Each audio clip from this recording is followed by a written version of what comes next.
Hi everyone, in this video we are going to go over the maximum likelihood estimator method for a Poisson distribution. Before we start, we should ask ourselves, why do we even have this method? And we have this method for when we have known random variable x's. So these are all known.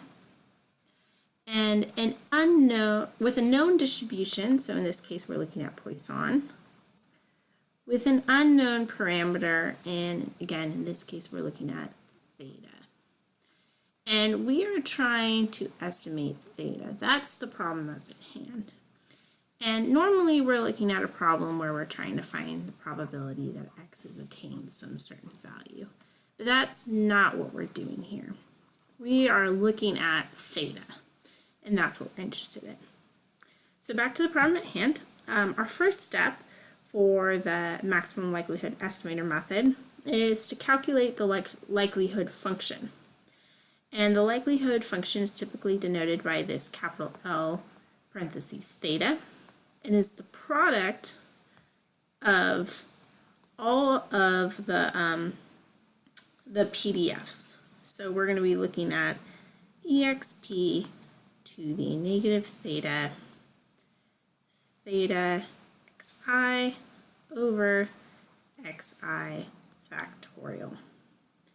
And this is almost identical to the joint distribution of independent random variables. And in fact, you might even be saying, what are you talking about? This is identical. But in this case, the difference is we want to know what, we know our x's, but we don't know theta. And again, that is the opposite of what we're typically used to thinking. Otherwise, yes, it's identical. So we can rewrite this step.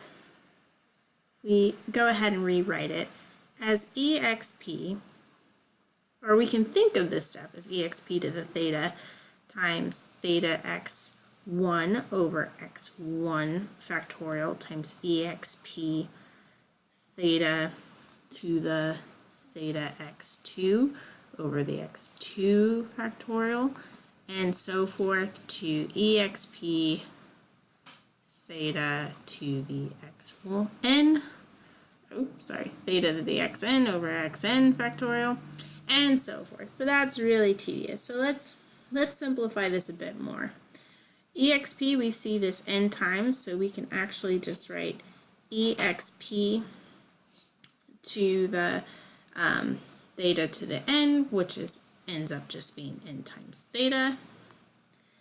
And let's see, we have all these theta x1, x2, xn, and through exponent rules, we can actually just write this as theta to the exponent of all these xi's from I equals 1 to n. And then we have the product from I equals 1 to n of 1 over xi factorial. So now we move on to the next step, which is usually denoted by a cursive L parentheses theta, which is equal to the natural log of the likelihood function. And sometimes you'll see the natural log, sometimes you'll see this log. They're equivalent. We're always talking about the natural log.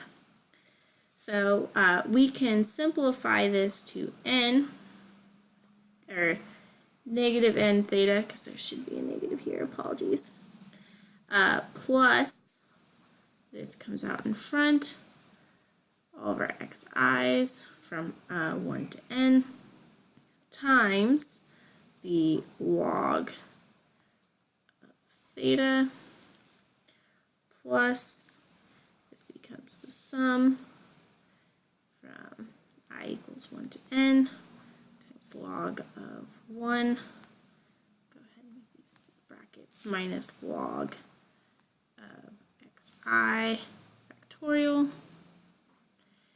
This goes to 0. So we can simplify this some more as negative n theta plus the sum from I equals 1 to n of all of our xi's times log of theta minus the the sum from I equals 1 to n, the log of xi factorial. And finally, for our next step, we are going to take the derivative of above and set it equal to 0. And we're going to solve for theta. So taking the derivative, we now have negative n plus the sum from I equals 1 to n of xi times theta to the negative 1. And all this is equal to 0 because we no longer care about this constant.